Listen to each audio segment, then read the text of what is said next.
Hello, lovely. Welcome to the Feel Love podcast. Today's episode is dedicated to illness. And the reason for this being is because we as a society have put so much anger and hatred towards illnesses of any kind, diagnoses, injuries, you name it. And we hate these entities. Chronic inflammation, high blood pressure, cancer, whatever it is, we hate it. And it makes sense. But I'm going to explain why we shouldn't and what the purpose, not always, but usually is of these illnesses being here. So, if you are ready for us to dive in, I'm ready to light the way.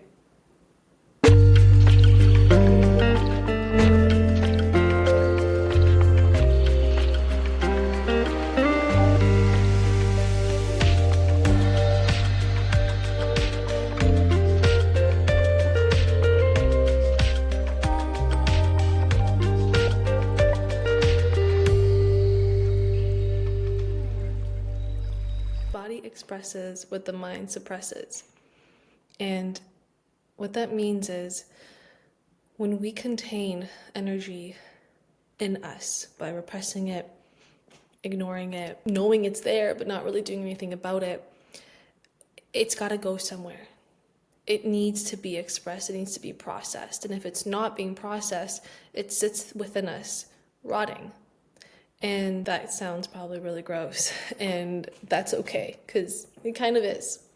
There's nothing that we're meant to hold on to so tightly that its beauty is disintegrating, and in fact, it becomes toxic. But that is what happens when we think that something should be permanent, or maybe we don't give what should be seen and accepted and acknowledged the attention it deserves. But when you or someone you know, or in general, is being diagnosed with something, it is an 80% chance that that is coming from some sort of trauma. Most likely from childhood, but it's not exclusive to that. Dr. Vezel Bender-Kolk did a study and looked into why people were developing so many illnesses, particularly people who were incarcerated. And he developed what is called now the ACE study, adverse childhood experiences, and noticed that all of the people that ended up in jail had trauma and a traumatic childhood in general. And 80% of those illnesses stem from traumatic experiences that were left unattended to. And so if you are suffering with anything, chronic pain, cancer, migraines, digestive issues, aches and pains that don't really make sense, anemia, and anything, it all comes from somewhere. It is the body expressing and communicating to us in the only way it knows how, through sensation. When we feel good, our body reflects that. When we feel connected within ourselves, we vibrate at a certain frequency, and it is attracting. It's alluring. And when you don't, it is repelling to energy that you want to actually be bringing in, and attractive to energy that you don't want. Now, why should we actually tend to the illnesses in a different manner as opposed to labeling them and bashing them? It's because that is a part of you that felt unloved, unseen, unheard, unworthy, unsafe, and it was left ignored. Now, it's not your fault that this happened.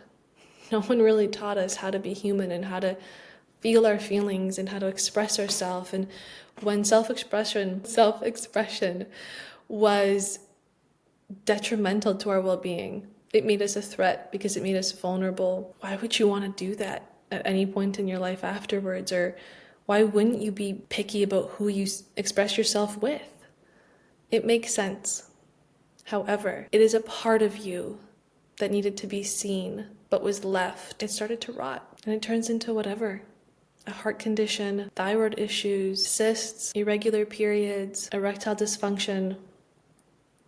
That's the body saying, hey, there's a part of us, and the body is so beautiful, and our connection to it is so beautiful that it gives you the clues. And if you haven't ever looked into the chakra system, I know it might be hippy-dippy for some people, but I have worked with enough people, enough clients at this point to see that there is a lot of validity in the chakra system, in Chinese medicine, in the meridian points around the body, yoga. Like, there's just so many philosophies and frameworks for medical care that we in the Western world are completely ignoring, and if anything, rejecting. But think about the stories you hear of this beautiful elderly couple that have been together for 50, 60, 80 years, and one of them passes away, and not too long after, the other one follows from a heart attack. They died from a broken heart.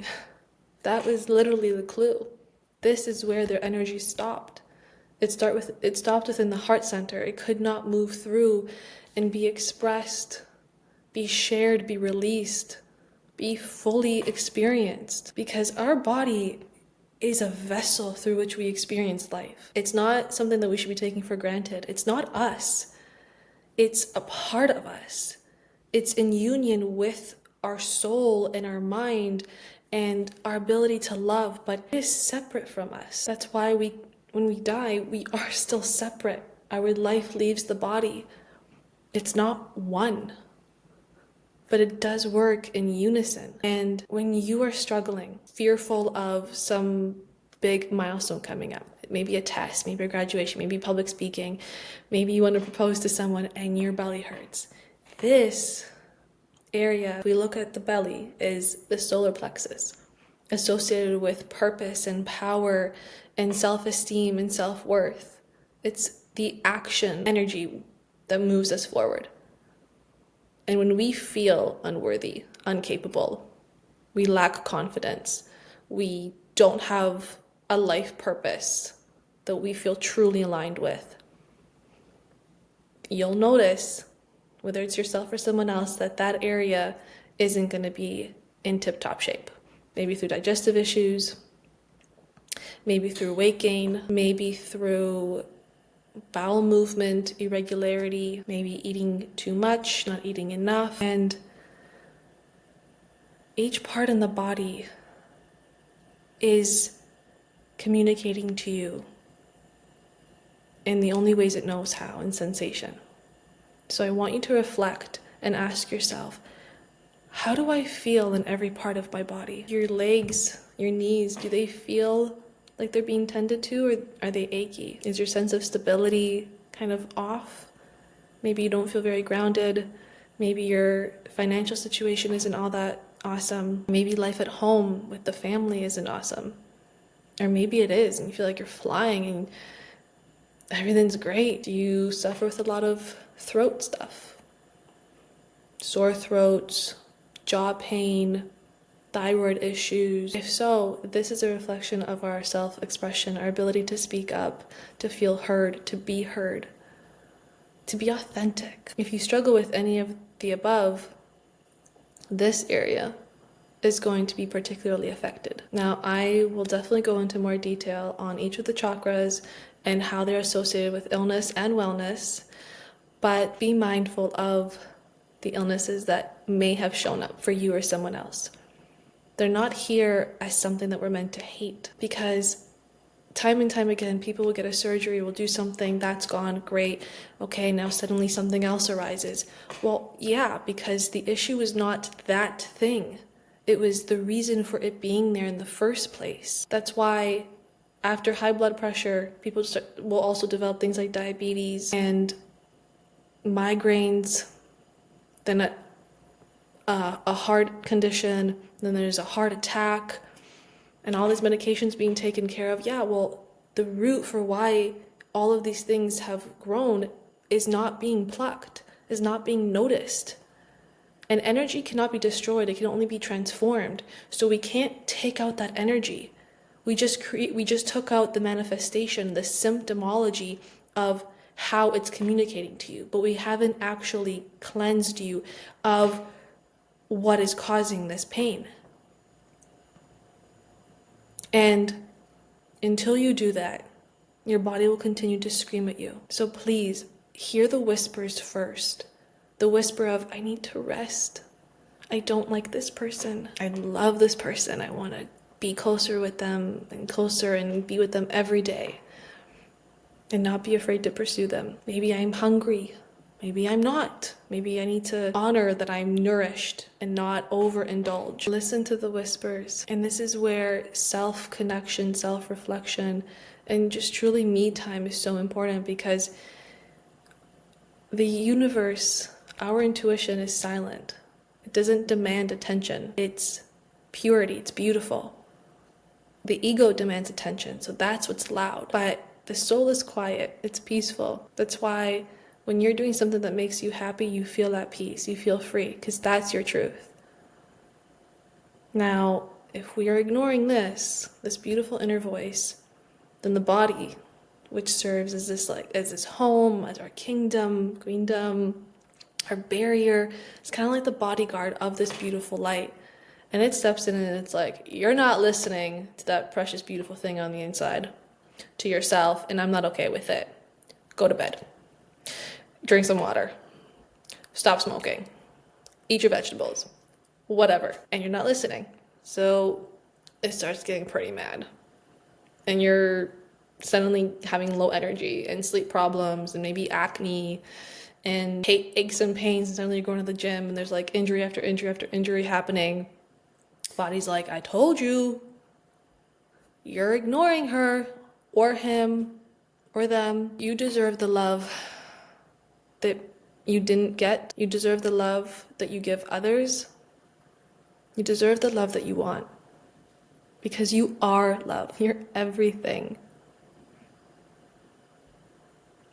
The universe, a part of it, manifested into you. You are divine. You are perfection. And living it, knowing it, breathing it in is your birthright. So next time you are faced with a diagnosis, sickness, an injury, ask yourself why. Not in a self-blaming way, but in a self-loving way. Life can be hard sometimes, and it's hard to ignore the rush and push of societal demands. Be gentle with yourself as you learn to love yourself. But honor your body, honor your soul, honor your needs, honor the fact that you are loved, that we are all love, that we are all doing our best, and sometimes it's not what we wanted.